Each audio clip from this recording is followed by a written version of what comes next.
I want to pivot for a second, and I want to talk a little bit about public safety next. It's another critical area where we've really transformed the city. We know that a true renaissance is more than just about growth. It's about ensuring that every resident feels secure and supported.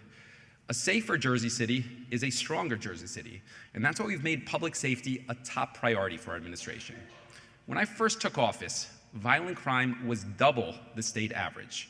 If you had told me then that we would reduce the number of homicides by 75%, I'm not sure I would have believed a crime decrease of that magnitude was even possible.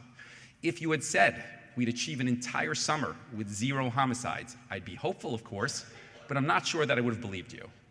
In my first full year in office, Jersey City had 24 homicides here. 1 decade later, we reduced the number of total homicides to 7 in all of last year, reaching single digits for the first time since records have been kept.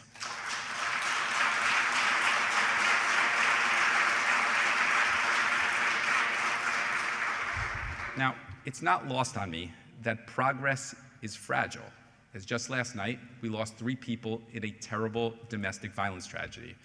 I do want to take this opportunity to extend my sincere condolences to the victims' loved ones, and I'm going to ask just to take a moment and for you to rise just for a moment of silence for their families.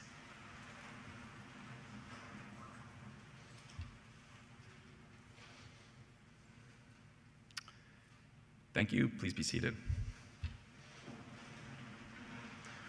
While even 1 homicide is too many, this progress means that countless lives have been saved and families have been kept intact. These reductions on the homicide front are also a sign of a broader decline in crime we've consistently achieved year over year. And it's a testament to our improved policing strategies, our crime prevention technologies that we've invested in, and our community engagement. We've made an unprecedented investment in public safety, and it shows. As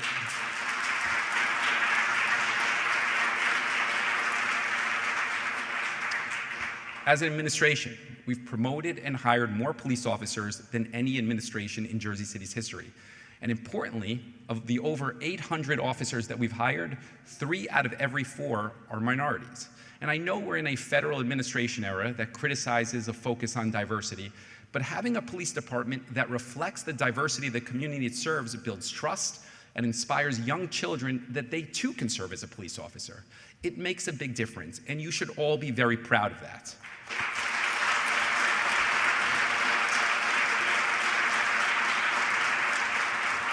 Training. Training is a big part of readiness for our police officers. In pursuit of an even greater impact, we opened the doors to the much-anticipated Public Safety De-Escalation and Training Center last September. That building has the most advanced technology to train and prepare our officers for whatever may come their way. Training is essential to public safety, and no other city in New Jersey is investing more in training or doing it better than Jersey City.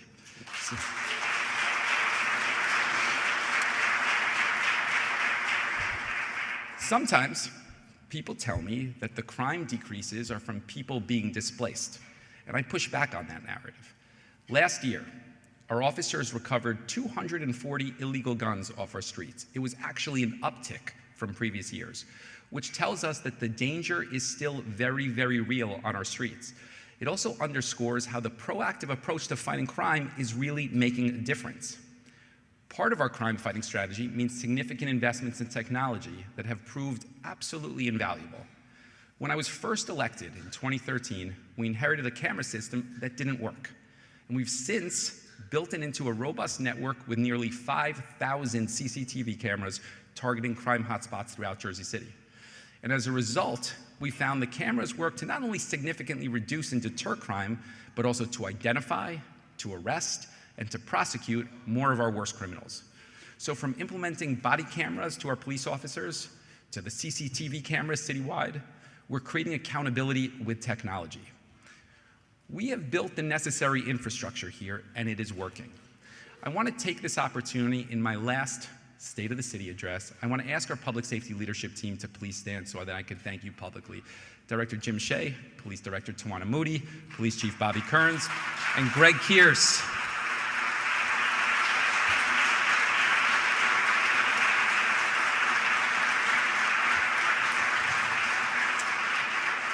Thank you.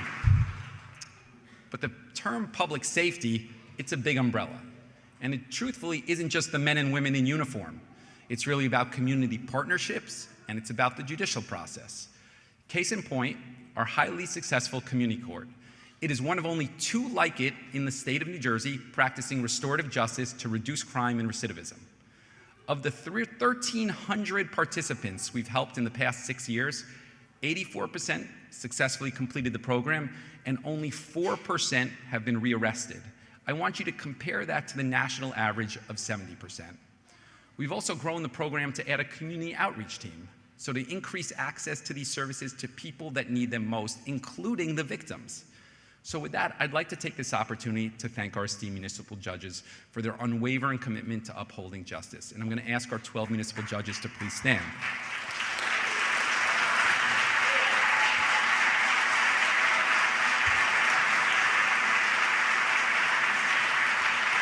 Thank you. From start to finish, our all-encompassing approach to improving public safety has been a game changer, and it makes a real difference in actually saving lives here in Jersey City. Beyond the courts and police, I often overlook mentioning the fire department in these State of the City speeches and giving them the credit they deserve. I mostly do that because I assume everyone already knows how exceptional they are, and to be honest, I probably shouldn't assume that. So I'm going to take a moment to turn the spotlight onto them for a second. We've changed the department significantly. We now require emergency medical responder training for every Jersey City firefighter so that they can provide vital care in severe situations where every second counts.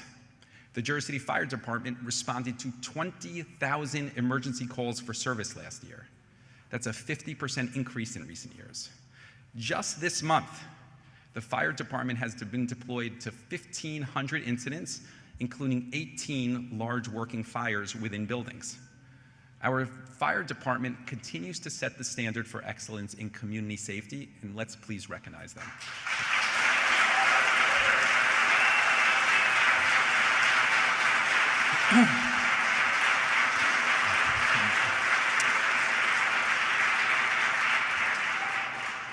Over the past year, we've made promotions in every rank to ensure strong leadership and expertise at every level of the fire service. We have 2 brand new pumpers and 3 state-of-the-art fire trucks on order to be delivered soon. It's important to equip the firefighters with the tools they need to protect our community. With 24 new firefighters joining the line, our department is growing stronger and more capable than ever before. Our fire department is regarded as the best in the state of New Jersey, not only because it's the largest municipal fire department, but it's based on how other departments reference them. When we provide mutual aid, just ask any other department or mayor what happens when the Jersey City Fire Department arrives on the scene. They take control and they demonstrate truly what Jersey City is about. And I want to ask specifically Chief Jack Johnson to stand on behalf of the 700 firefighters.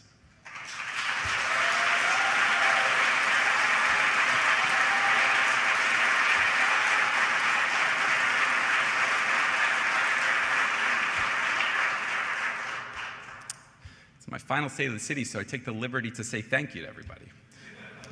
So what's on deck for our fire department?